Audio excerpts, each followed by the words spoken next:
Et à tous, bienvenue dans ce nouveau Facebook Live. Comme la semaine dernière, je vais attendre quelques instants que tout le monde ait le temps de se connecter et j'espère que la technologie va fonctionner convenablement et que vous m'entendrez comme il faut.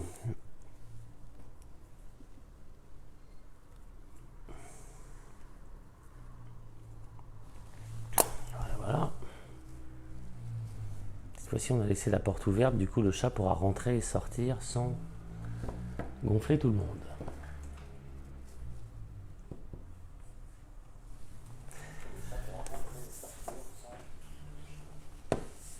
Alors, excusez-moi parce qu'en fait j'ai une caméra ici et mon ordinateur là qui est bien en différé. Non, c'est bon. Je vais attendre avec votre autorisation qu'il y a à peu près 250 personnes connectées afin de pouvoir... C'est très curieux parce que je me vois bouger quelques secondes après, donc je pense que tout ça va se stabiliser dans quelques instants. Vous êtes pour le moment une centaine connectés. Alors je vous dis d'ores et déjà les sujets que je vais aborder avant de répondre à l'ensemble de vos questions. La première question, ce sont évidemment les masques. Alors je vais vous raconter une péripétie sur les masques. Et après, je vous raconterai évidemment la stratégie de la ville de Coquelin concernant l'ouverture des écoles. Puis après, je vous donnerai un petit peu les informations que je peux avoir sur la situation post-déconfinement, sachant que bien évidemment, toutes ces questions sont pour la plupart en suspens, puisque vous savez qu'on dépend d'une carte graphique. Aujourd'hui, le Var est supposé être en orange, donc... En orange, c'est un peu un truc de normand, c'est peut-être bien que oui, peut-être bien que non.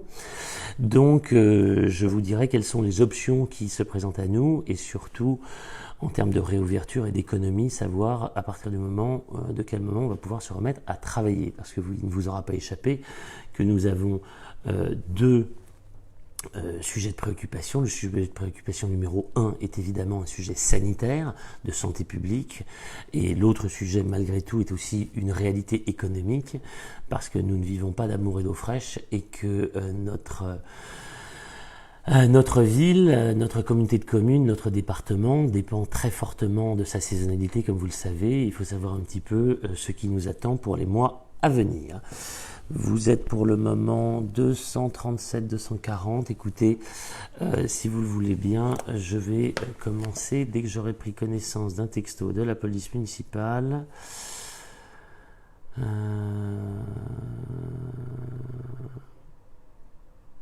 Ok, des histoires de vélo, parce que vous savez que parfois on m'interpelle sur... Il y a quelques... Il faut que vous compreniez aussi que c'est un flou artistique et que parfois on reçoit des directives qui sont un petit peu divergentes. J'en viens à parler du vélo par exemple, puisque nous avons eu deux versions. Donc vous avez le droit de faire du vélo dans le kilomètre autour de chez vous, contrairement à ce qui a pu être dit à un moment par certains. Voilà, alors je vais commencer, maintenant que nous sommes 250, je vais commencer par vous parler des masques donc Coquelin. Comme vous le savez, nous avions prévu de distribuer à la population, il faut bien faire la dichotomie entre d'un côté les masques pour la population et d'autre part les masques pour les professionnels. Alors vous devez savoir que nous dépendons de tout un système de production, de distribution, etc. J'avais pour espoir d'obtenir l'ensemble du matériel pour aujourd'hui afin de pouvoir vous le distribuer demain. Ce n'a pas été le cas, et je dois vous avouer que j'ai même dû prendre un petit peu le taureau par les cornes et prendre moi-même un camion et aller chercher à Lyon puis au Muy une grande partie des masques que nous attendions. Alors, en ce qui concerne la population, nous avons pour le moment 10 000 masques, et c'est la raison pour laquelle j'ai voulu repousser, et on vous dira la semaine prochaine, parce que je n'ai pas encore envie de faire une annonce qui sera contrariée en cas de problème de livraison, et je vais vous raconter comment tout ça se passe. On a aujourd'hui 10 000 masques pour la population de cette nature. On en aura 20 000 et 30 000. Et donc c'est la raison pour laquelle, selon moi, mais ça sera confirmé, il est assez probable que nous distribuions samedi prochain, mais encore une fois ça reviendra, mais je pense que c'est la solution la plus simple, qu'on décale d'une semaine. Donc vous recevrez 2 masques par personne, 2 masques qui seront présentés comme ceci. Donc je vous les montre. Alors ces masques, alors je vous cacherai pas que quand je les ai vus au début, j'ai été absolument horrifié, parce que je me suis dit qu'est-ce que c'est que ces trucs-là, c'est tout fin, c'est ceci, c'est cela, ça va pas du tout. Mais en fait, bien au contraire, ce sont des masques qui répondent donc aux nécessités sanitaires et qui sont extrêmement agréables à porter. Alors je sais pas si je vais me ridiculiser à le mettre, oui je vais le faire, comme ça on va être tranquille. Voilà, on pourra se moquer de moi. Alors, je suis pas porte-parole du gouvernement, mais j'ai réussi à l'enfiler quand même. Et c'est le premier masque qui ne pose aucun... Pour le moment, excusez-moi, hein, tous les masques, j'ai trouvé assez contraignants à porter.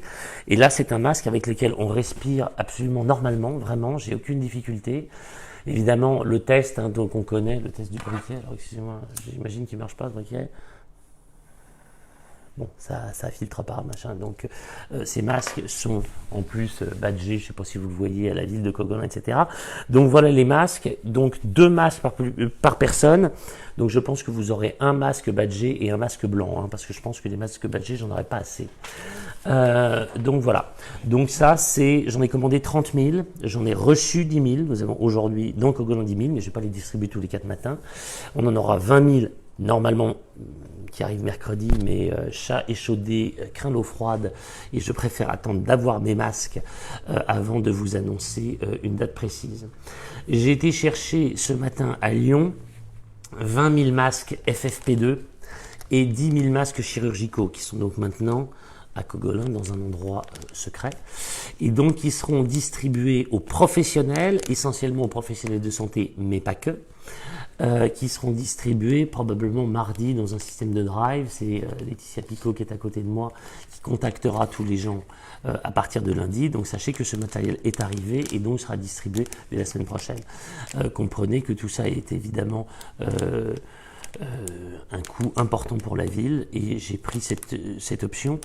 Sachez à cet égard que j'ai évidemment collaboré, enfin pas collaboré, mais informé Michel Dallary qui représente l'opposition municipale jusqu'à présent et que nous avons vraiment été sur la même longueur d'onde et je pense qu'en tout cas pour Michel Dallary, il y a eu une trêve politique pour agir pour le bien commun. Donc voilà ce qui en est. Je crois que j'ai dit à peu près tout ce qui convenait pour les masques. Tout le monde est à peu près d'accord, même je reprendrai à d'autres questions. Donc, pour ce qui concerne les écoles, qui semble le sujet de préoccupation numéro 1, comprenez là également que ça dépend de notre classification et ça dépend d'éléments d'information que nous aurons au fur et à mesure, et donc je ne tiens pas des propos définitifs et péremptoires, mais des propos qui sont susceptibles de bouger un petit peu à la marge, mais je vous donne quand même notre stratégie. J'ai été interpellé par beaucoup de gens concernant l'ouverture ou la fermeture de nos écoles et enfin, la possibilité de non-réouverture de nos écoles. Mon ami David Racheline, maire de Fréjus, a pris la décision en ce qui le concerne de ne pas réouvrir les écoles, décision qui lui appartient bien évidemment et surtout qui est spécifique à la ville de Fréjus. Et encore une fois, il faut se garder d'avoir des raisonnements pour tous les endroits qui soient les mêmes, puisque les écoles de Fréjus et les écoles de Cogolin ne fonctionnent pas du tout de la même façon. Les écoles de Fréjus sont très grandes et je comprends parfaitement, et vraiment c'est tout à fait légitime de la part de David Racheline d'avoir pris cette décision parce que lui, la situation n'était pas la même que la nôtre. En ce qui nous concerne, je rappelle que nous avons 4 écoles, du coup en gros 4 écoles de 250 élèves, et pas du tout des gros groupes. Et pour le moment, j'ai demandé à ce que les écoles contactent les parents pour savoir qui entendait mettre ses enfants à l'école à partir de leur réouverture qui a lieu non pas le lundi mais le mardi.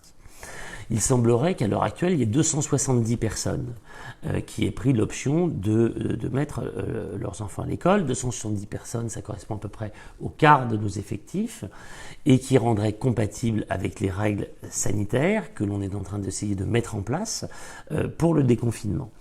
Moi, ma position est la suivante. Je suis maire d'une ville. La population, les parents d'élèves ont la possibilité de faire ce qu'ils veulent. Il n'est pas question d'imposer quoi que ce soit à qui que ce soit.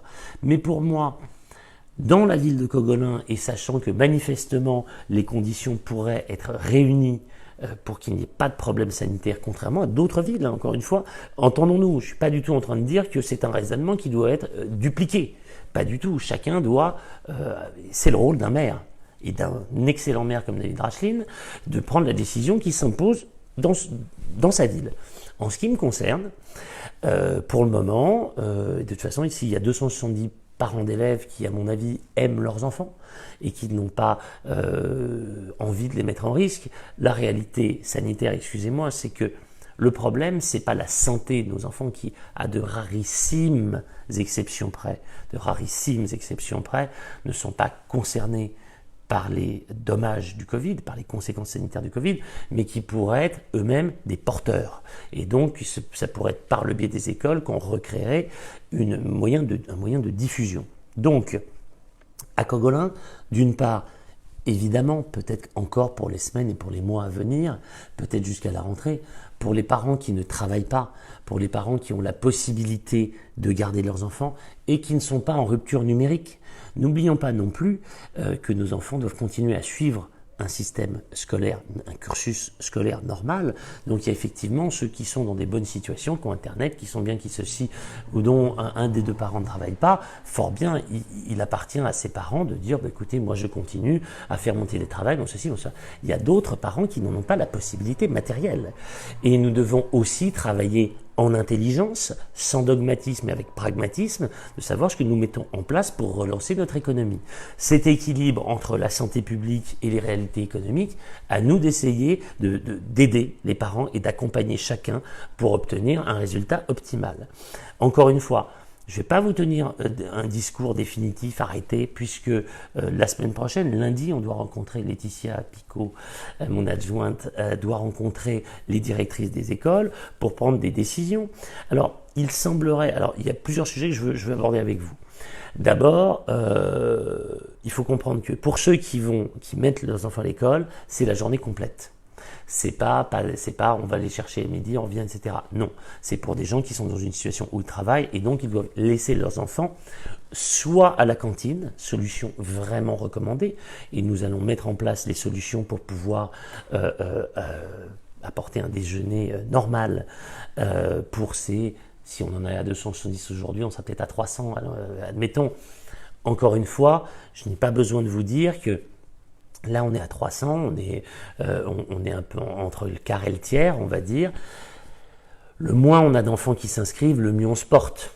On va être clair. Donc, pour que vous mettiez vos enfants, et si tout le monde se dit, bon, écoutez, c'est très bien, on les envoie, et si je me retrouve avec 400, 500, 600, 700, ça va plus être possible. Parce que je vais plus pouvoir mener à bien cette politique. Donc, encore une fois, c'est une question de conscience personnelle et de participer. Chacun doit participer dans cette situation ubuesque dans laquelle nous nous trouvons et de façon à ce que ça se passe bien. Donc, les enfants qui vont à l'école restent à l'école du matin jusqu'au soir. Je vous demande ce qu'ils aillent à la cantine. Alors, sauf les enfants qui sont en PAI, un protocole alimentaire spécifique, donc s'il y a des enfants qui ont des allergies, des ceci, des cela, évidemment, quand vous combinez la position d'une part, devoir mettre vos enfants à l'école et qu'ils soient dans une situation alimentaire compliquée, il faut vous signaler au plus vite auprès du guichet unique de façon à ce qu'on gère tout ça. Il semblerait que ce que proposerait l'éducation nationale, parce que je vous rappelle que nous ne sommes pas la tête de l'éducation nationale à Cogolin, pas plus qu'aucun maire dans aucune ville, et nous dépendons, les professeurs ne sont pas sous l'autorité du maire, hein, mais sous l'autorisation de l'académie, sous l'autorité de l'académie. Excusez-moi, je suis un petit peu crevé. Et donc, on parle d'un accueil par demi-semaine. Par demi-semaine, donc c'est bien mignon par demi-semaine, mais quand les parents mettent leurs enfants à l'école, c'est parce qu'ils doivent aller travailler et qu'a priori, je pense que il y a peu de gens qui peuvent se permettre de travailler des demi-semaines. Nous allons, avec Laetitia, qui mène tout ça vraiment avec énergie, compétence et détermination, nous allons arriver à trouver une solution où finalement, dans les périodes qui ne sont pas scolaires, entre guillemets, on met en place du appeler ça du périscolaire est totalement abusif, mais un système de façon à ce que vos enfants puissent être gardés au même titre, enfin comme s'ils allaient normalement à l'école. Nous prendrons le relais de l'éducation nationale, on va s'arranger avec les fonctionnaires de la mairie, les animateurs, excusez-moi, je vais avoir un petit peu du mal ce soir. Les animateurs, j'ai fait 800 km dans la matinée, donc je suis un peu crevé. Donc on trouvera une solution pour que chacun puisse faire garder ses enfants, et pour ceux qui en ont besoin et la nécessité de reprendre une activité professionnelle normale. Après, je vais vous parler de sujets qui sont les informations que je peux avoir, qui ne sont non contractuelles, hein, c'est-à-dire que ce que je vous dis n'est pas parole d'évangile, mais les informations que je peux glaner à droite et à gauche. En ce qui concerne la réouverture des plages et des restaurants et des cafés, des établissements de cette nature, d'abord il faut savoir que les plages, donc quand on dit ouverture des plages, non pas des restaurants de plage, mais des plages physiques, d'après les informations que je peux avoir, tout sera concomitant. C'est-à-dire qu'on ne va pas ouvrir d'un côté les plages, d'un côté les restaurants, puis pas les restaurants de plage, puis ceci. Tout ça devrait s'ouvrir normalement en même temps. En ce qui me concerne, je pense que cette ouverture aura lieu aux alentours du 15 juin. À plus ample informé. Encore une fois, je vous dis les éléments d'information que je peux glaner auprès de toutes mes sources, qu'elles soient les contacts très réguliers que j'ai avec l'excellent sous-préfet de Draguignan, avec qui je raccroche un 1er mai, qui a eu la gentillesse de m'informer pendant une demi-heure de tout ce qui pouvait être fait et de toutes les probabilités.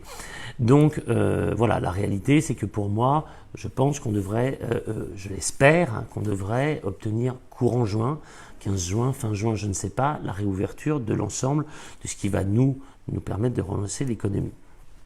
Les ports de plaisance. Pour moi, les ports de plaisance vont rouvrir beaucoup plus tôt.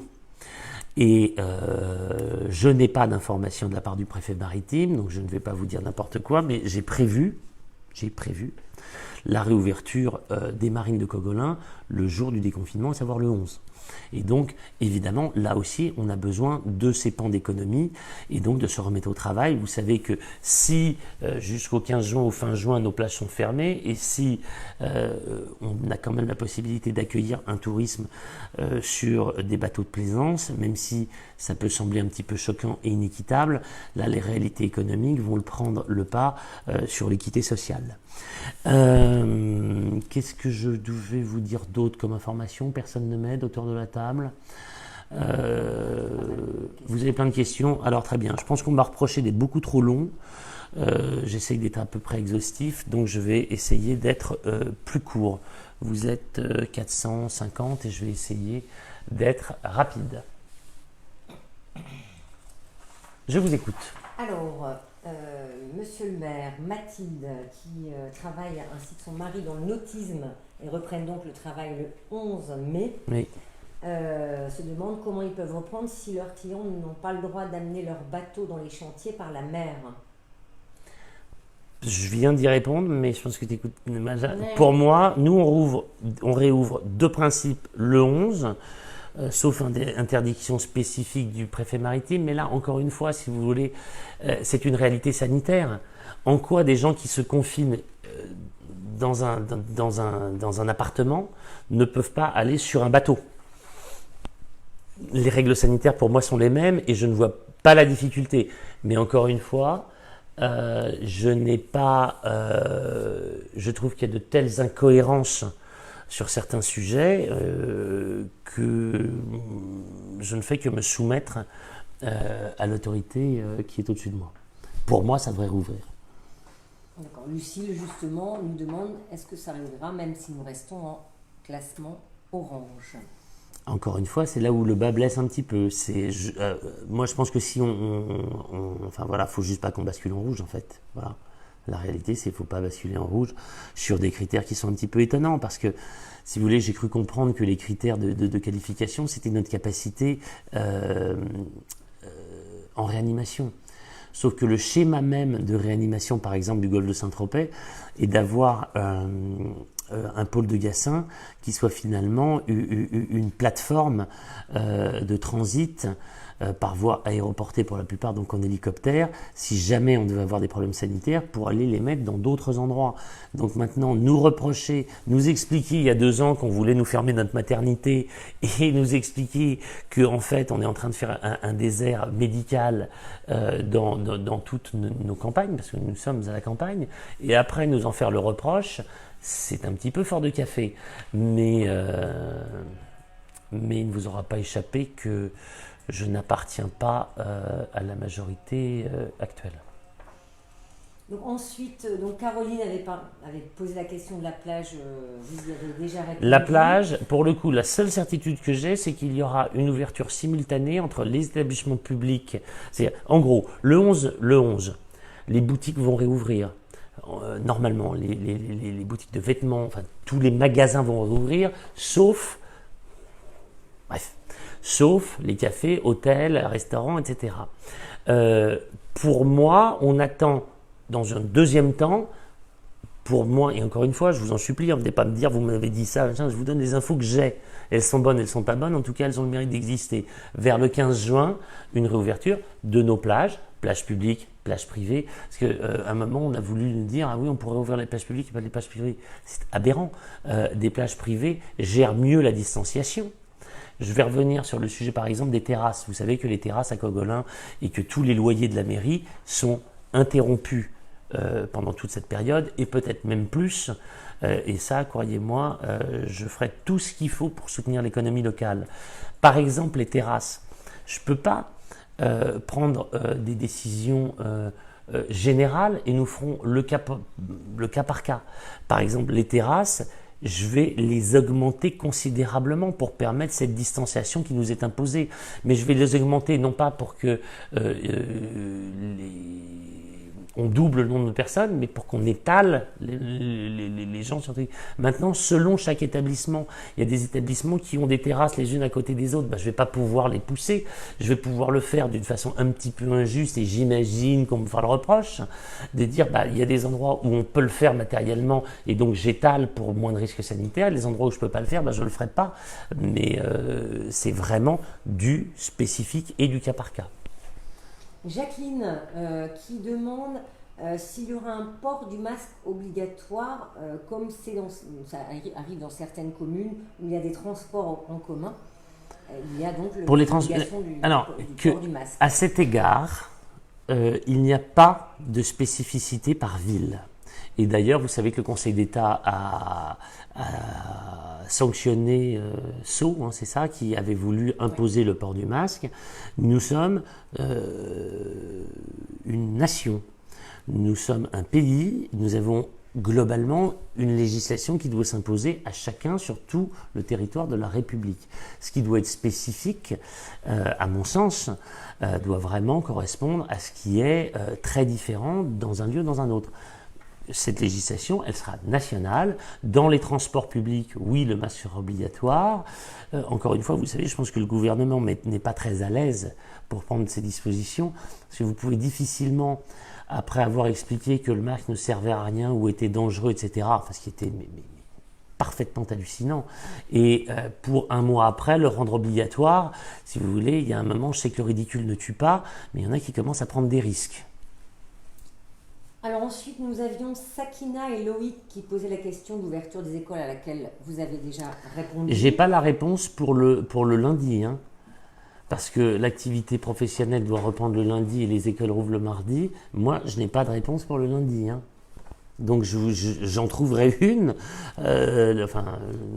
Laetitia en trouvera une la semaine prochaine. Mais moi, pour le moment, j'ai pas de réponse à cette question. D'accord. Après Virginie qui nous pose des questions, comme vous l'avez dit, qui sont plus de la prérogative des écoles, de l'académie que de nous, quant à comment vont rentrer les enfants, comment vont être créés les groupes, etc.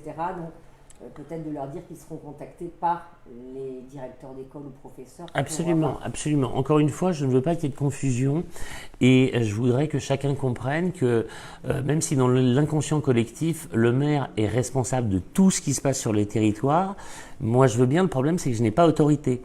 Et donc il peut arriver à certaines personnes de me tenir responsable pour un état de fait local qui dépend d'une autorité qui n'est pas moi. En l'occurrence, pour ce qui est à l'intérieur et donc le fonctionnement des écoles, nous le voyons avec les référents locaux, mais tout ça, c'est l'éducation nationale qui manage ces sujets. Ce sont des dispositions nationales adaptées par le recteur local pour nos endroits spécifiques. Mais ce n'est pas de moi dont ça dépend. Et tout ça, vous en serez informés courant de la semaine.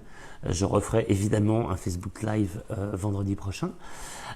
Et donc, on vous donnera toutes les informations que nous aurons glanées, mais pas que nous aurons imposées. Que chacun comprenne que ce n'est pas de notre autorité, que d'expliquer, et encore heureux d'ailleurs, et encore heureux, imaginez une différence de traitement des écoles dans différentes villes ou régions de France, ça n'aurait pas de sens.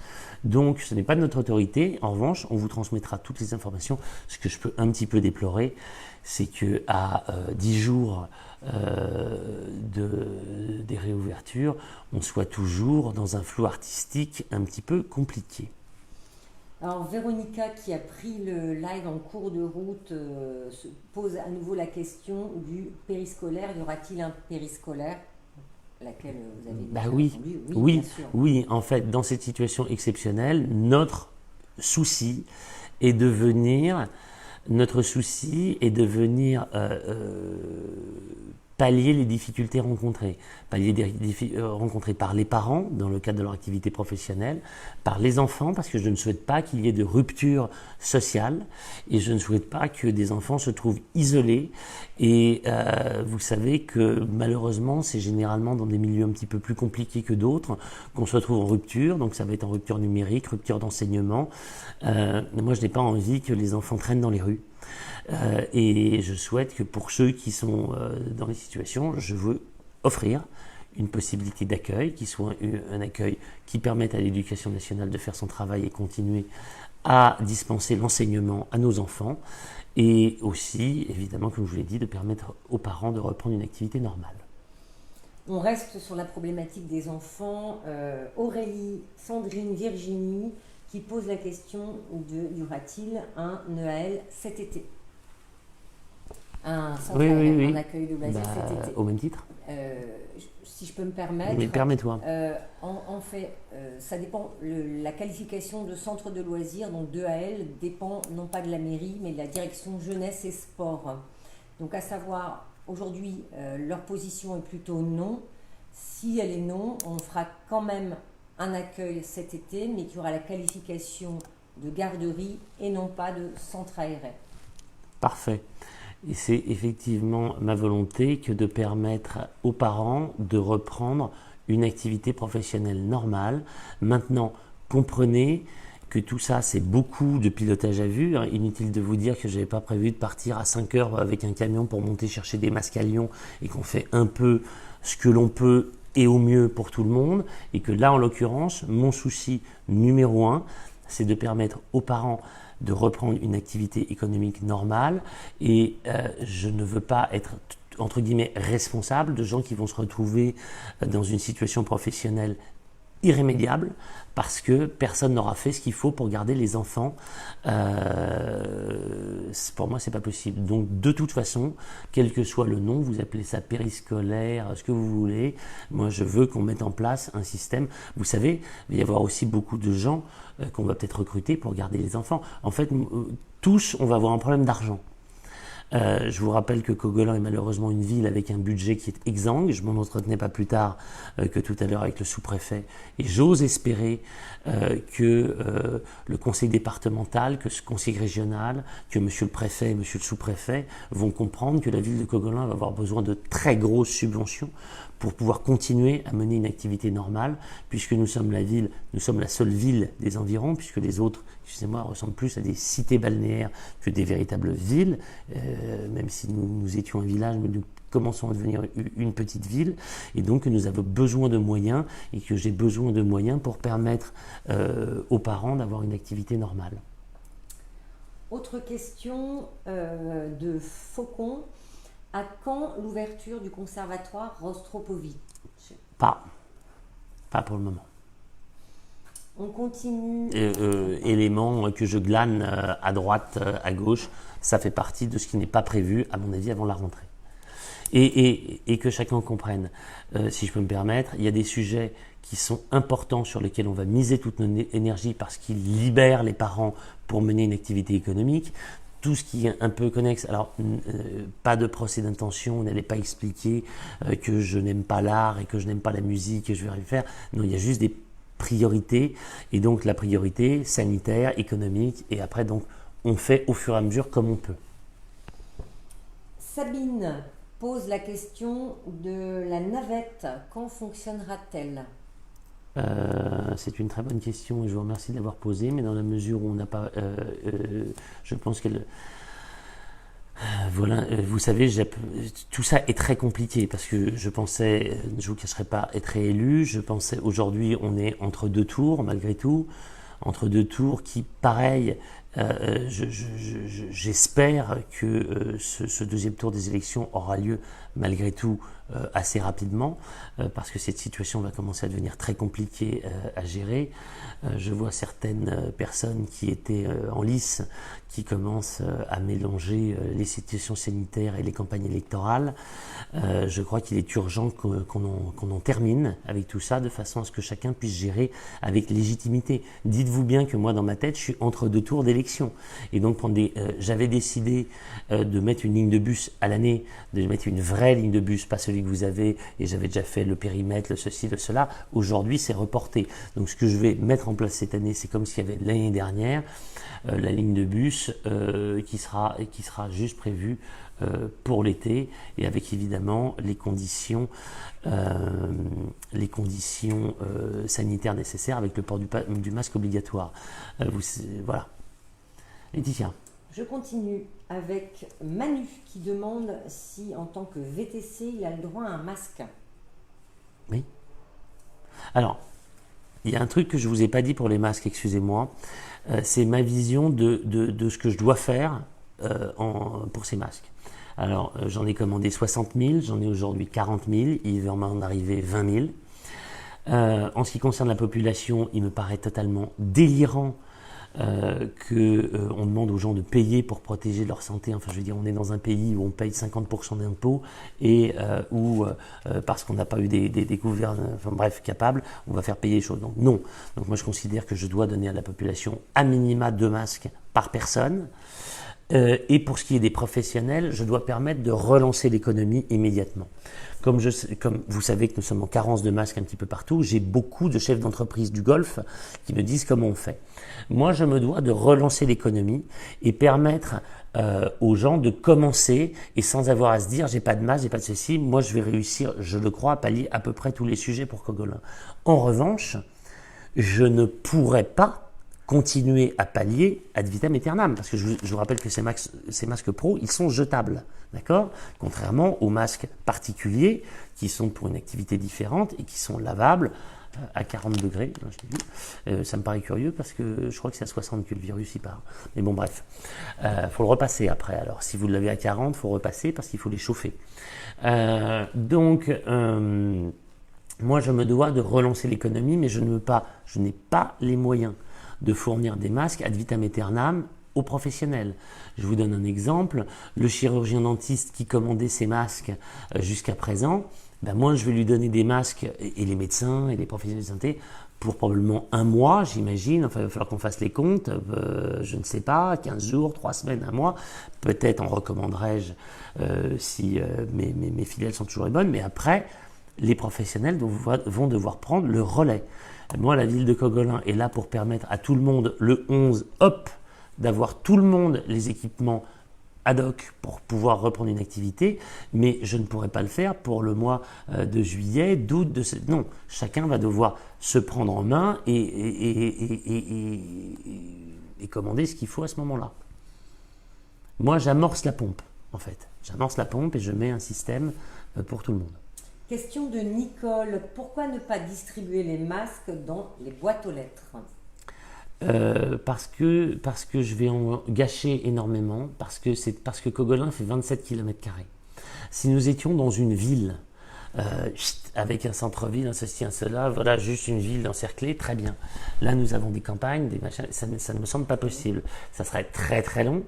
Je vous rappelle qu'il y a aussi de la déperdition dans toutes ces choses-là. Excusez-moi, il y a des vols. J'ai pensé à un moment, on se les fait voler dans des cadres des transports, des ceci, des cela. Donc, excusez-moi, ça devient une situation très compliquée. Donc, le plus simple pour moi, c'est de faire venir les gens dans les bureaux de vote. Donc, là également, puisqu'il va falloir que je réponde à ce sujet, tous les Cogolinois inscrits sur les bureaux de vote viennent, etc. Pour ceux qui sont en résidence secondaire, je leur en donnerai également, bien évidemment. Mais pour tous ceux qui vont au bureau de vote, vont au bureau de vote dans les conditions qui vous seront indiquées. Pour ceux qui ne sont pas inscrits sur les bureaux de vote, vous irez en mairie. D'accord ? Là, pour le coup, avec un papier prouvant que vous êtes ici, contrairement à ceux qui sont inscrits sur les listes électorales. Inscrits sur les listes électorales, tout simple, direct, hop. Ceux qui ne sont pas inscrits, évidemment. Moi, le but du jeu, c'est que les gens qui soient sur mon territoire aient les moyens d'éviter cette diffusion. Vous me dire, je devrais même le porter moi-même aujourd'hui parce qu'ils sont vraiment bien. Donc, oui, les résidences secondaires, etc. Les gens qui sont sur notre territoire doivent en être équipés. Question de Sandrine. Les salles de sport vont-elles réouvrir? Pas que je sache pour le moment. C'est très spécifique. À mon avis, elles réouvriront en même temps que les cafés, hôtels, restaurants.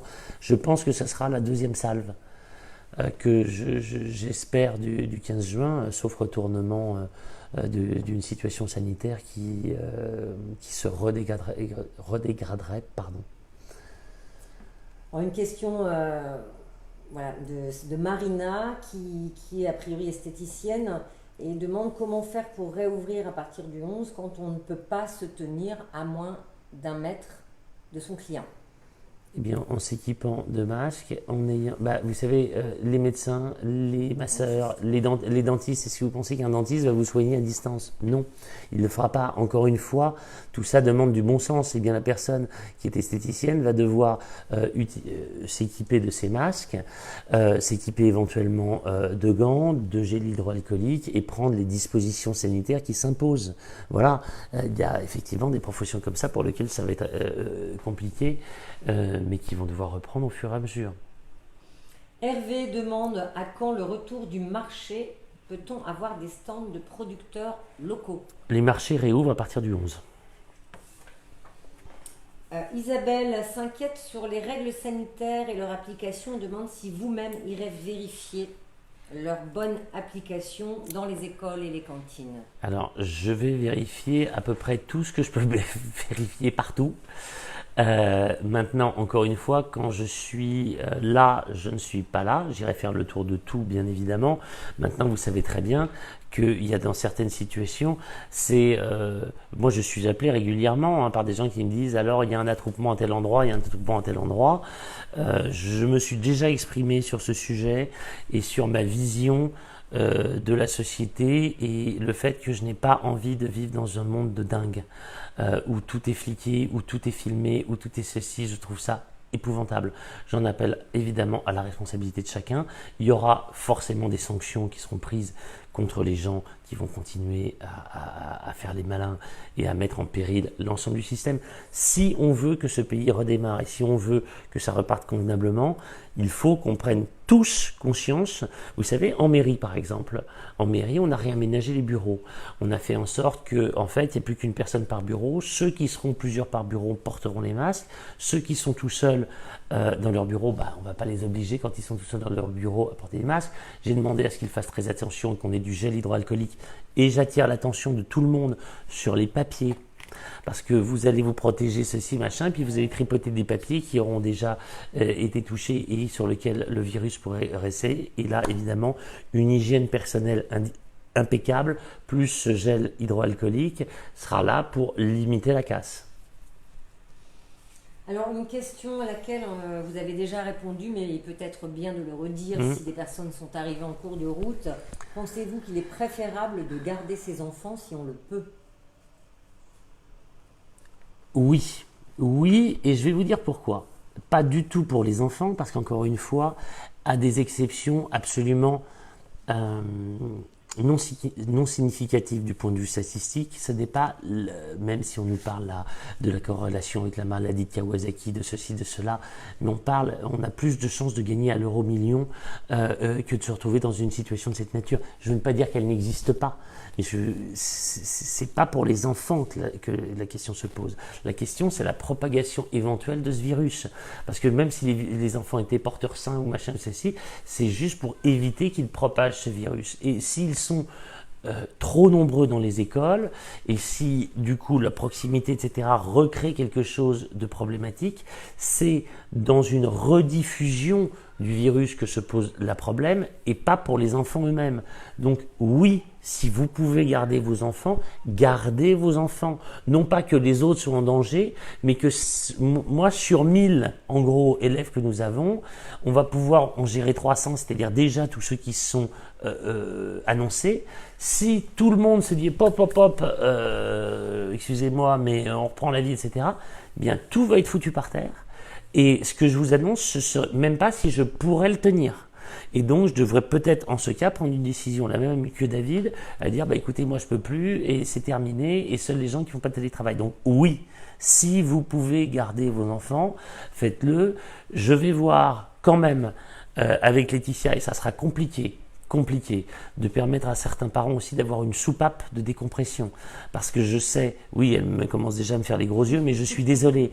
Moi, des parents qui sont, même s'ils ne travaillent pas, qui sont dans un appartement à garder leurs enfants, etc., il va falloir pouvoir donner une journée ou 2 journées de liberté à des parents qui sinon vont être dans des situations tendues, personnelles, c'est pas possible. Donc voilà, on va faire du à la carte au mieux que l'on peut, et s'il vous plaît, que chacun ait vraiment un raisonnement solidaire et collectif, et pas juste je pense à mon cas personnel, parce que sinon tout sera à plat. Alors, Roxane et Olivier se rejoignent un peu dans leurs questions. Olivier se demande si on est classé en zone orange à cause des gens arrivés au cours des vacances de Pâques. Non. C'est beaucoup plus sur nos capacités hospitalières que sur les chiffres du coronavirus, parce que vous avez pu constater qu'il n'y a pas tellement d'augmentation. C'est notre incapacité à gérer une crise éventuelle plutôt qu'une crise qui est cette explication. Et encore une fois, s'il vous plaît, on n'est pas en 40. Et maintenant, que chacun comprenne que oui, il y a des gens qui ont choisi de se confiner différemment et de se confiner ici.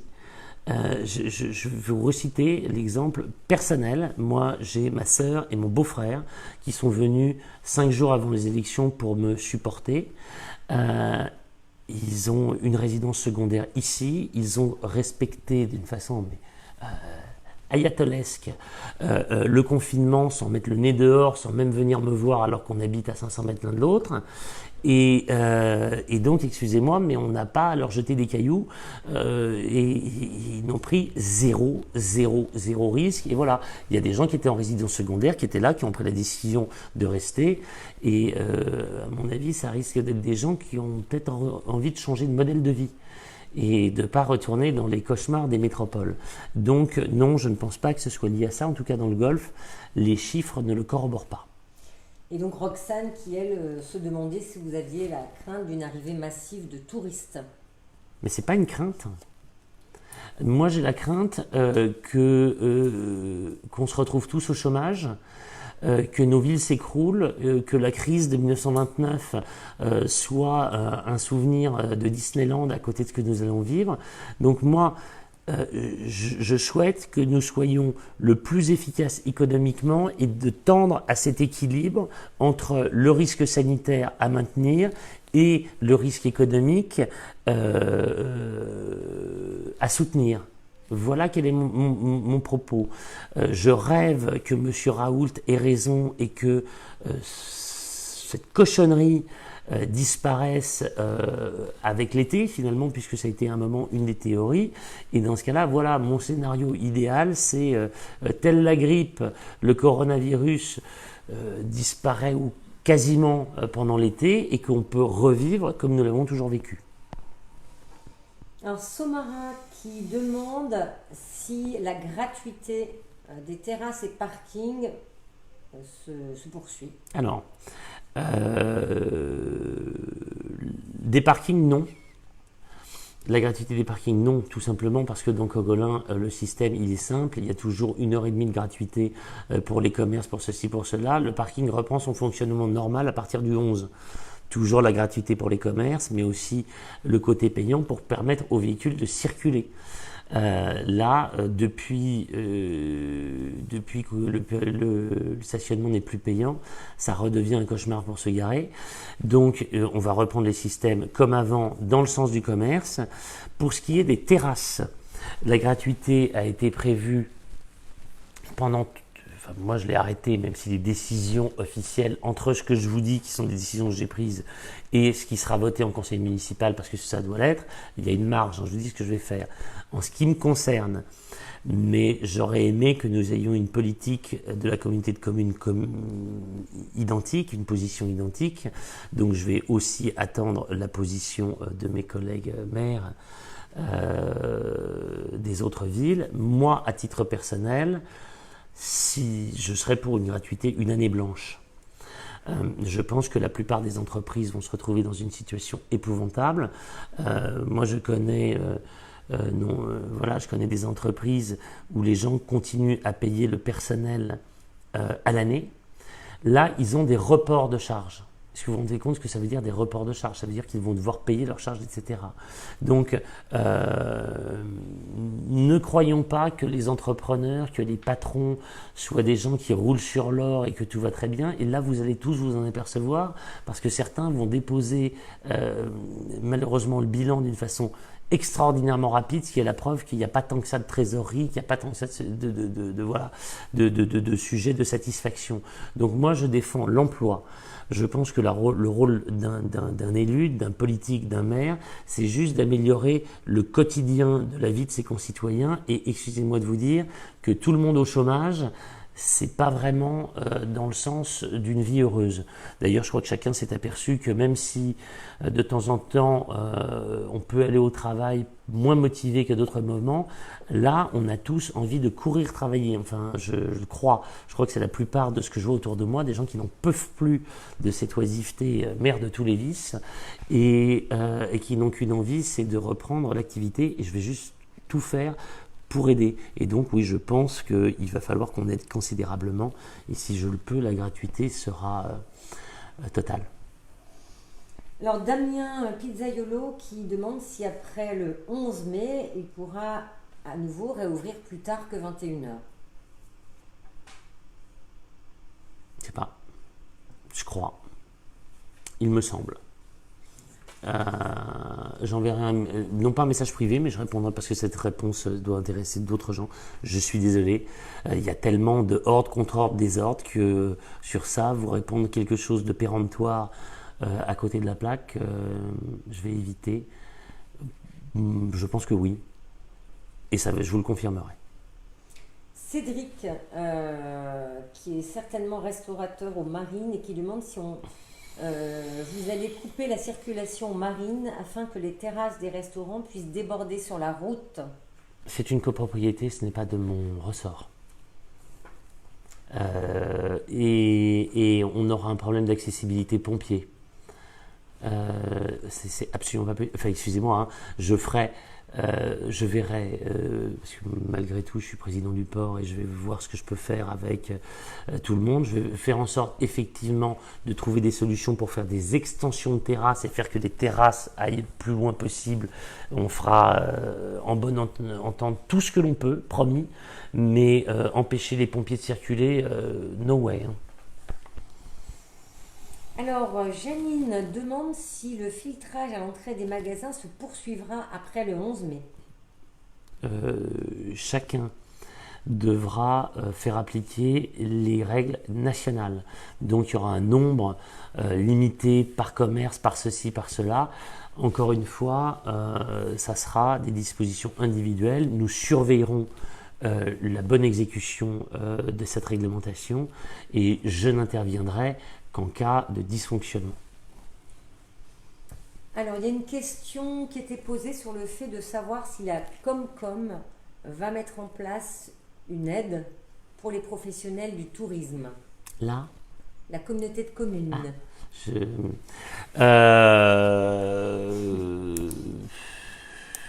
Je suis pas le président. Question revient aux écoles. Polo demande si les petites sections de maternelle pourront réintégrer l'école. Alors, si je peux répondre, le ministre a changé d'avis sur la rentrée scolaire il y a quelques jours et a bien dit qu'à partir du 12, c'est tout le monde. C'est tout le monde. Voilà. Alors, encore une fois, vous le savez, et excusez-moi, mais de temps en temps, j'ai des temps d'arrêt parce que j'ai dans ma tête la réponse qu'a donnée l'Agence nationale de la santé qui dit que c'était une mauvaise idée. Puis après, j'ai dans ma tête la réponse du ministre qui dit que c'est pas grave. Je fais le plus light possible, le plus soft possible pour vous dire ce que je pense de cette gestion.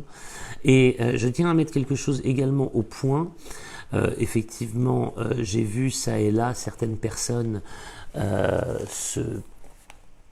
me critiquer mon action ou mon inaction. Je trouve ça assez amusant, sachant à quel point je peux m'impliquer sur ce sujet et vraiment, je n'ai pas de leçon à recevoir à cet égard. Mais toutefois, je considère que le temps démocratique ne s'arrête pas, même en situation de crise.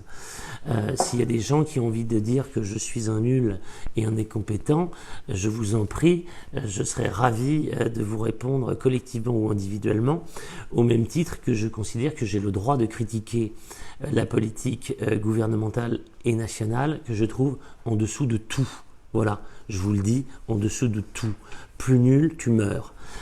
Maintenant, s'il y a des gens qui considèrent que je ne fais pas mon travail convenablement et qui ont des idées à me soumettre, surtout, n'hésitez pas, je serai ravi de vous répondre.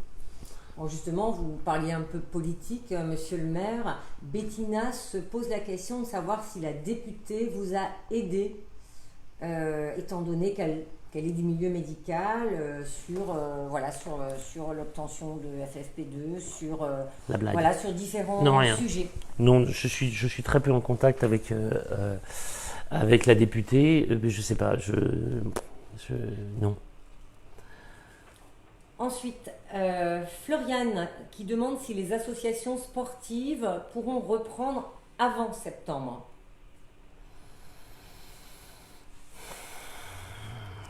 Je ne pense pas qu'on puisse donner une réponse globale à ce sujet. On fera du cas par cas et selon nos moyens. Encore une fois, je vous donne un exemple tout simple. Est-ce que dans certains endroits, je ne vais pas devoir ouvrir des structures d'accueil pour pouvoir éviter la concentration d'enfants dans les écoles? Est-ce que je ne vais pas me servir du gym B ou du COSEC pour faire quelque chose d'alternatif? Est-ce que je ne vais pas demander aux animateurs sportifs de pallier aux carences de l'éducation nationale pour les enfants, etc. Je vous en supplie, ne me demandez pas d'être à ce point précis. On mouille vraiment la chemise pour tous ces sujets. On fait au mieux. Je ne peux pas vous répondre. Les animateurs sportifs, à mon avis, vont s'occuper des enfants et les enfants vont permettre aux parents de retravailler, etc. Il y a des priorités et ça dépend. Une bonne réponse de Normand, ça vient. Eric vous demande, que pensez-vous de l'application que l'État veut mettre en place? L'application. Ah, l'application pour les gens qui ont le Covid, etc. Alors, on sache qu'ils ont rencontré dans les 72 heures, ou je sais plus. Si je crois qu'un jour j'aimerais jeter cette chose. Et en fait, si cette période de confinement peut être des périodes de réflexion intellectuelle, je vous invite à réfléchir ce que pourrait donner tous ces moyens que l'on met en place dans des mains mauvaises. Et vous savez que tout peut se pirater. La sécurité absolue n'existe pas, d'accord?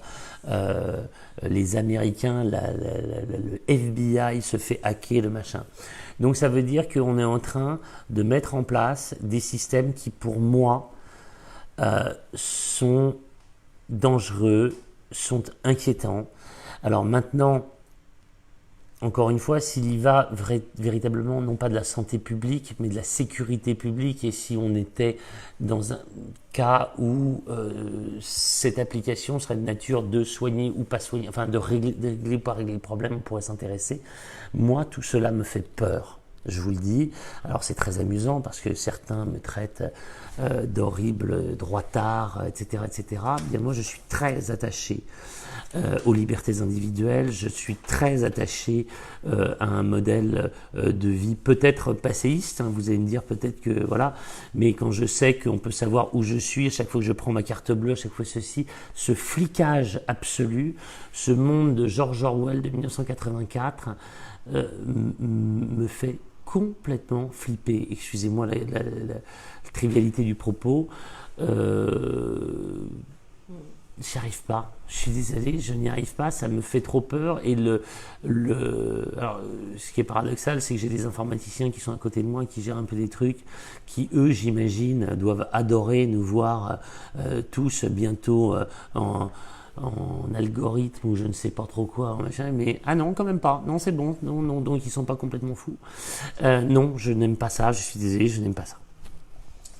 Alors, question de Fleur qui demande si jamais le 11, on doit rester confiné, pourra-t-on toujours poursuivre les drives et livraisons dans les commerces? Oui, bien sûr. Ça serait le pire, qui me paraît peu probable, le pire serait de rester dans cette situation actuelle. Oui. Ah, profitons-en pour me donner une carte de visite à achetonsmici.fr. Alors, je vous rappelle tous, je ne sais pas si ça se voit, parce que de toute façon, comme je me vois avec 10 secondes de décalage, quelle tête j'ai, mon Dieu. Donc, achetons ici, s'il vous plaît, professionnels, particuliers, réfléchissons aussi au modèle de vie qu'on veut nous imposer.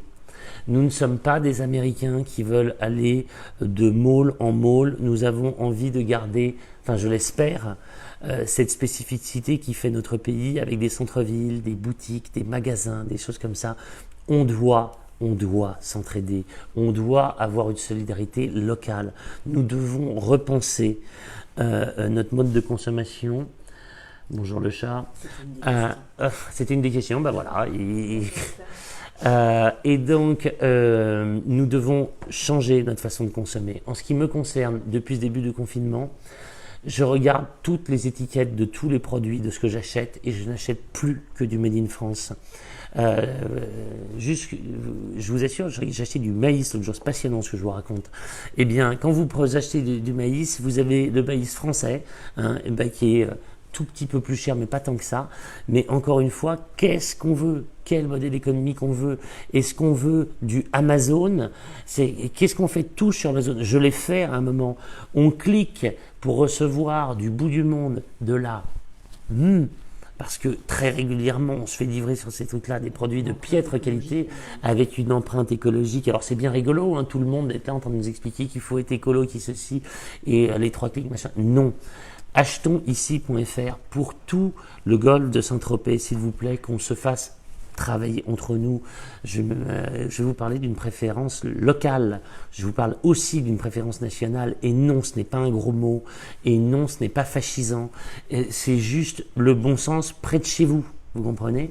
AchetonsIci.fr, c'est le premier pas vers d'autres choses. Je suis en train de réfléchir avec d'autres personnes sur des objectifs beaucoup plus ambitieux pour lutter contre cette consommation à distance, contre cette consommation qui nous flingue tout, qui nous flingue notre écologie, qui nous flingue nos équilibres économiques, qui nous flingue nos emplois, qui nous flingue, voilà, et puis tout finit à la poubelle, cette société d'hyperconsommation de produits fongibles.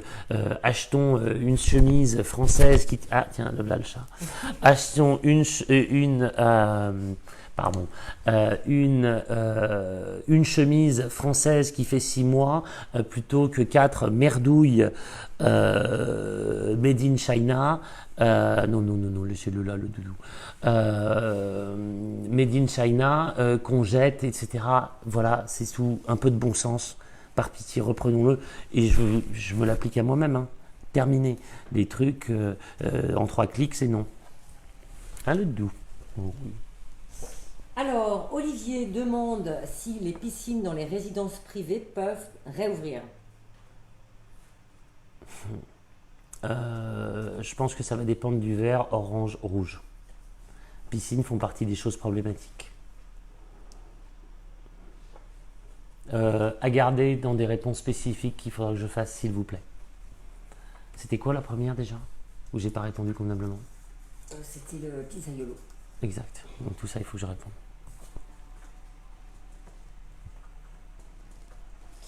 On continue avec Christelle qui n'était pas la seule d'ailleurs à se demander comment cela va-t-il se passer pour les collèges. Voilà. Eh bien, je vous c'est que Madame Goubin a une réunion lundi avec tout son état-major pour organiser la réouverture du 18. Et ben voilà. Tu es plus informé que moi. Vous savez, si vous savez, quel j'irai. Si vous saviez à quel point la transmission de l'information est compliquée, alors c'est très paradoxal, hein, on est dans un univers où la communication est omniprésente, mais où beaucoup de monde apprend les informations, y compris des hautes autorités de l'État, en regardant BFM TV. Alors, 2 questions sur les crèches. Coralie qui demande quel est le protocole pour les crèches et Stéphane qui demande si nous ne mettons pas les enfants à la crèche, qu'en est-il du coût de ce qu'on aura à payer? Alors, l'ouverture des crèches, j'ai eu le directeur général de Maison Bleue, je lui ai demandé, et donc je dois l'avoir cette semaine, donc encore une fois, excusez-moi, hein, c'est pas pour me défiler, mais j'ai pas envie de répondre n'importe quoi juste pour répondre. J'ai demandé à ce que le maximum soit fait en termes d'accueil. Mais pareil, est-ce que Laetitia, les audits ont été faits pour savoir combien de parents vont remettre leurs enfants à la crèche, comment ceci, comment cela, tout ça a été fait? C'est en cours. D'accord. Pour les coûts, je vous répondrai spécifiquement, je ne peux pas vous répondre à la place d'un opérateur. Moi, j'ai une délégation de service public, un opérateur privé qui a des réalités, donc maintenant, je ne sais pas. Alors, Cédric qui... Ça aussi à répondre à part. Cédric qui demande, la région aide-t-elle les maires pendant cette crise? Oui, absolument. La région aide les maires pendant cette crise et les maires, ils veulent tous voir peluche. Mon doudou. Tiens, viens là, toi. Allez, saute. Viens là. Allez, viens. Allez, ouh. Bien. Alors oui, normalement il n'a pas le droit d'être sur la table. Et puis oui, le confinement, ça lui a bien réussi, hein, je vous le dis, il n'a pas maigri. Donc voilà, donc on continue avec le chat. C'était quoi la question? La région top. La région top, il faut le reconnaître. Je suis en contact avec le directeur de cabinet de Monsieur Muselier tout le temps. On s'entraide, c'est-à-dire qu'il se trouve que j'ai eu la possibilité d'avoir du matos, du ceci, du cela, et donc voilà, des moyens aéroportés pour importer les masques, etc. On bosse ensemble, sans aucune discrimination politique. Je vais pas le dire. Oh là là là là. Je vais pas le dire à chaque fois, mais je trouve qu'Estrosi a été super bon. Voilà, je vous dis, tant mieux. Hein. J'ai le droit de dire que je trouve que le gouvernement était nullissime et que M. Estrosi a été très bon. Voilà, j'ai le droit de le dire parce que c'est vrai en fait. Alors justement, vous parlez du gouvernement. Marc demande quelles aides concrètes avons-nous reçues de l'État? Marc, il me demande pas de sens de l'humour. Alors, d'après moi, alors, ce qui est fabuleux, c'est qu'on va se faire rembourser 50% des masques s'ils sont commandés entre le temps et le temps. Sauf que comme je pense, excusez-moi, hein, les avoir commandés avant tout le monde, si ça se trouve, j'en ai pas dans les critères. Je suis pas sûr de tout ça. Je vais voir comment ça fonctionne. Mais alors, effectivement, l'État a prévu, soi-disant, de rembourser 50% des masques achetés par les collectivités locales. Enfin l'État, vous savez, l'État, je vous en supplie, hein, on nous a expliqué qu'il y avait un nouveau monde, qu'on nous rende notre ancien monde, hein, qu'on nous rende nos vieux politicaillards bien aguerris, qui savent bien comment les choses fonctionnent, parce que l'amateurisme, le président de la République qui revendiquait son amateurisme, eh ben, on n'a pas fini de le payer, votre amateurisme, tous. Donc non, la politique, faut arrêter de faire de la démagogie permanente. Non, la politique, c'est pas de la rigolade. Non, c'est pas juste on arrive et puis tout va très bien. Non, c'est du droit. Oui, c'est des compétences. Oui, c'est de l'expérience. Voilà. Alors, pour rester dans le domaine politique, Isa, qui a certainement pris en cours de route ce live, Yes. demande si les élections sont bien reportées dans un an. Pas du tout. Les élections ne sont... Enfin, j'en sais rien d'abord. Enfin, mes informations, qui sont pas bien terribles, parce que disent que ça serait plutôt avant l'été. Voilà. Je sais pas. Je peux pas vous dire. On a tout entendu. On a entendu des élections groupées au mois de mars prochain avec les départementales, les régionales et les municipales. Et je peux vous assurer que j'ai la chance d'avoir des connexions directes avec des sénateurs et des députés qui m'avaient annoncé l'annulation du premier tour. À 2 jours, moi on m'a annoncé, on annule tout. Ah bon, et malheureusement on n'a pas tout annulé. Parce que si vous voulez, pour moi, c'est pas tant les conditions réunies pour le premier tour, c'est juste d'avoir pas pu faire de deuxième tour et surtout d'avoir dissuadé énormément de monde de venir voter. Nous ici, on a eu un taux de participation très faible. Je vais vous avouer que je suis un tout petit peu traumatisé du résultat. Je vais pas vous mentir, j'étais extraordinairement déçu et dépité. Voilà, je crois qu'un peu de sincérité de temps en temps, ça fait pas de mal.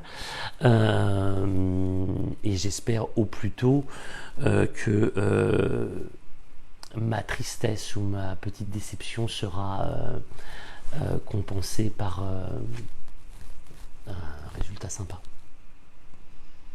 Alors, Ghislaine demande si vous êtes toujours en contact avec les maires du Rayol et de la Mole, notamment pour la dotation en masques. Absolument. J'ai eu l'excellent maire du Rayol Canadel, Jean Plénat, tout à l'heure, qui vient chercher, je crois, lui-même les masques demain dans l'endroit secret où ils sont entreposés. Et bien sécurisé, croyez-moi. Le maire de la Mole, je l'ai eu hier, enfin le futur ancien maire, hein, même si d'ailleurs j'aurais dû appeler le nouveau, enfin j'imagine, enfin voilà, que Raymond est évidemment en contact. Donc oui, je suis tout à fait en contact avec eux et tout se passe pour le mieux et vous aurez 3000 et 3000, je crois. On continue avec Sylvaine qui demande si les brocantes rouvriront à partir du 11 mai. Oui, au même titre que les marchés. Donc vous pourrez retourner au Jardin Robert. Toujours dans les questions sur les réouvertures, la médiathèque va-t-elle réouvrir? Non. Médiathèque, Rostropovitch, toutes ces choses-là, c'est non. Et c'est s'inédier, ne me demandez pas quand c'est. Hein? Le château pourra réouvrir. Le château que 10 personnes. Oui, le château. Les petits musées. Les tout petites structures, si elles rentrent dans le cadre des 10 personnes, machin, etc., elles le pourront, mais pas les autres. Alors, Georges, qui vous demande si vous avez confiance dans les propos du professeur Raoult lors de son interview récente sur BFM. Alors, je ne regarde pas plus BFM TV que je le lis Var Matin. Donc, si vous voulez, des chaînes de désinformation comme BFM, même si elles écoutent, si elles font venir d'excellents professeurs comme le professeur Raoult, je ne suis pas médecin, je ne suis pas épidémiologiste. Je crois sincèrement que les solutions de Raoult étaient les bonnes. Je pense que la chloroquine a fait ses preuves sur toute la nation et que si ce pays, la France, a le taux de létalité, c'est-à-dire la mortalité liée à ce virus la plus forte, c'est parce que des décisions idiotes ont été prises par des incompétents. Voilà, puisque vous me demandez mon avis.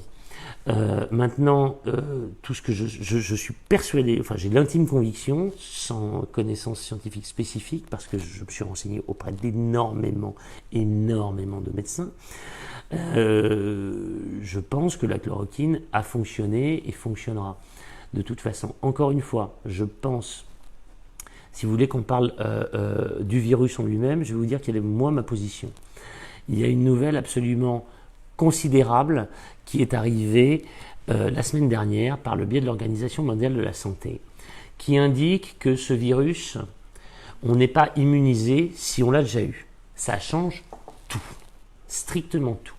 Ça, ce sont des cas qui ont été repérés en Corée du Sud. Si on n'est pas immunisé après avoir eu le coronavirus, ça signifie qu'on a affaire à un virus mutant. Point. Point à la ligne. C'est-à-dire que vous avez un virus, vous créez des anticorps, il revient et vous êtes de nouveau infecté, ça veut dire qu'il a changé de structure. Ça veut dire qu'il n'y aura pas de vaccin. D'accord, ça je vous le dis. Donc ça veut dire qu'il n'y aura pas un vaccin définitif, une bonne fois pour toutes, qui nous mettra à l'abri. On trouvera peut-être un vaccin comme celui de la grippe. Merci. On trouvera peut-être un vaccin comme celui de la grippe, mais ça veut dire qu'on ne va pas du jour au lendemain trouver une solution miracle puisqu'il a changé. Si, encore une fois, ces informations de l'OMS sont exactes, je tiens à vous préciser qu'on a quand même fondé nos éléments de réflexion sur les bases de l'information de la Chine, ce pays merveilleux où on va acheter tout pour ruiner notre économie et qui nous a mis dans la situation que nous connaissons aujourd'hui. Donc mon intime conviction, c'est oui, ce n'est pas un virus naturel et c'est un virus qui sort d'un laboratoire, puisqu'on a quand même plusieurs prix Nobel, excusez du peu, qui disent écoutez, il y a un séquençage, il y a ceci, il y a cela, c'est pas naturel, c'est machin. Mais bon, ça, encore une fois, je suis vraiment tout sauf complotiste, mais il faut quand même arrêter de prendre les gens pour des cons 2 minutes. Donc oui, c'est un virus, à mon sens, qui sort d'un laboratoire. Oui, la responsabilité, vous savez, on donne des crimes contre l'humanité pour moins que ça. Oui, je pense qu'il y a une responsabilité très forte et un paiement qui devrait être envisagé un jour ou l'autre. Oui, je pense que le comportement de Raoult est frappé au coin du bon sens et je pense que la mortalité bien plus faible à Marseille qu'à Paris en est la démonstration puisque il a mené cette chose-là. N'oubliez pas, excusez-moi, que Renaud Muselier, président de la région, et je crois, sans vouloir dévoiler un grand secret, est relativement proche du professeur Raoult, que Estrosi également a pris attache avec des bons professionnels, et dans toutes circonstances, je crois qu'il faut être de bonne foi et applaudir quand les choses sont bien faites, et je crois que chez nous, dans le Var, dans le sud, dans la région sud, les choses ont été faites le mieux possible dans des circonstances un peu inouïes. Alors, je pose quand même la question d'Anif, mais à laquelle vous avez déjà répondu. C'est combien de cas y a-t-il eu à Cogolin? Non le sait. Pas de test. Alors, avant qu'une polémique arrive, encore une fois, je vous dis, le sujet des tests, d'abord, il faut savoir que si vous vous testez, il y a plusieurs façons de test, méthodologie de test, mais il existe quand même des faux négatifs, 30% de faux négatifs. L'intérêt que nous avions jusqu'à présent, à savoir si on l'avait eu ou pas eu, c'était de se dire on est immunisé. Aujourd'hui, j'ai l'impression que cette donnée est complètement revue puisque le fait de l'avoir eu ne nous met pas à l'abri de l'avoir une seconde fois.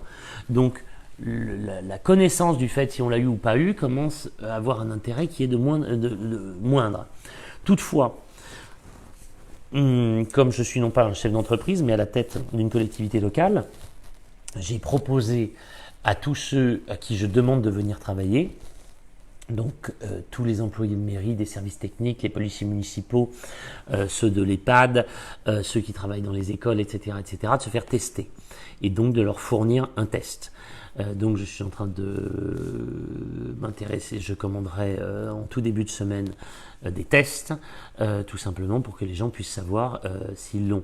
Je vous rappelle tout de même que à partir de, n'oubliez pas, parce qu'on finit par oublier ce que l'on voit comme c'était redondant, évidemment, vous vous sentez pas bien, vérifiez votre température. Si vous avez de la fièvre, qui est le symptôme le plus facile, parce qu'après la gueusie, le ceci, le cela, c'est plus compliqué. Vous vous sentez pas bien, vous avez de la fièvre, etc.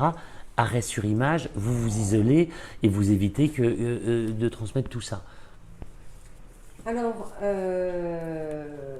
question de Johnny, question à laquelle je vais peut-être répondre parce que je dois inscrire mon fils à l'école maternelle pour la rentrée de septembre. Quand puis-je le faire?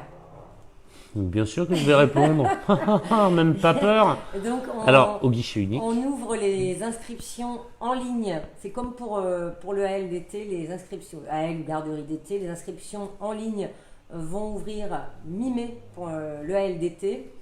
Donc, l'essentiel des inscriptions se feront en ligne et ensuite, ce sera sur rendez-vous le dépôt du dossier pour valider l'inscription. De la même façon, pour l'inscription à l'école, ce sera en ligne à partir de fin mai et vous aurez des rendez-vous au guichet unique pour clôturer le dossier mi-juin. C'est exactement ce que j'allais dire.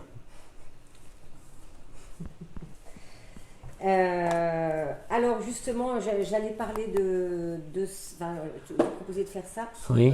Je finis juste avec une question, puisque je crois qu'on approche de la fin. Ouais, et puis vous savez, ça fait Marina, trop longtemps qui demande s'il est possible de mettre davantage de poubelles en ville pour éviter les gants et les masques au sol. Non. Non, là je peux pas. Je peux pas parce qu'en fait, je vais vous dire, c'est extrêmement compliqué. C'est un système qui est arrêté avec Pisorno, où il y a un programme, un plan, etc. En revanche, je vous rappelle que les services techniques sont de nouveau à l'œuvre et que je vais leur demander de façon spécifique de faire le tour de tous ces dépôts, même si c'est déjà fait. Donc on va s'intéresser à la propreté de ces endroits-là, mais malheureusement je vois pas tellement comment je peux multiplier les points de collecte. Ce sont des choses qui sont arrêtées, qui sont très compliquées à remettre en question. En revanche, votre interrogation est tout à fait légitime et il faut qu'on s'occupe de nettoyer tout ça. Donc je tiens, on va donc arrêter pour aujourd'hui. Je vous donne rendez-vous vendredi, même heure, même endroit. Il faut, parce qu'on me le dit, que je vous fasse un rappel sur les masques. Donc je vous rappelle que nous avons aujourd'hui 10 000 masques pour la population, 30 000 masques pour les professionnels, mais des masques jetables, donc tout à fait fongibles. Que je vous donnerai la date définitive de livraison que j'appelle de mes voeux samedi prochain. Mais encore une fois, vous serez prévenus d'une façon tout à fait précise quand j'aurai reçu la deuxième partie, où je ne sais pas si cette fois-ci il va falloir que j'aille les chercher à Paris. C'est même pas impossible. En fait, je vais vous expliquer la raison pour laquelle j'ai été les chercher, c'est que j'ai voulu éviter le risque du transporteur. Ayant été déjà planté par un transporteur une fois, on n'est pas mieux servi que par soi-même, donc j'ai été les chercher directement. Et si je dois aller les chercher à Paris, je prendrai le camion et j'irai les chercher à Paris et tout ira très bien. Donc je vous donnerai tout ça a priori le 9-5 et je dois vous rappeler, je le savais ça aussi, enfin bon, que pour l'école les parents concernés seront contactés par le service enfance bien évidemment. Donc voilà, merci de votre patience, merci de votre collaboration, on va bientôt voir le bout du tunnel et je vous donne rendez-vous à la semaine prochaine. Merci, bon week-end.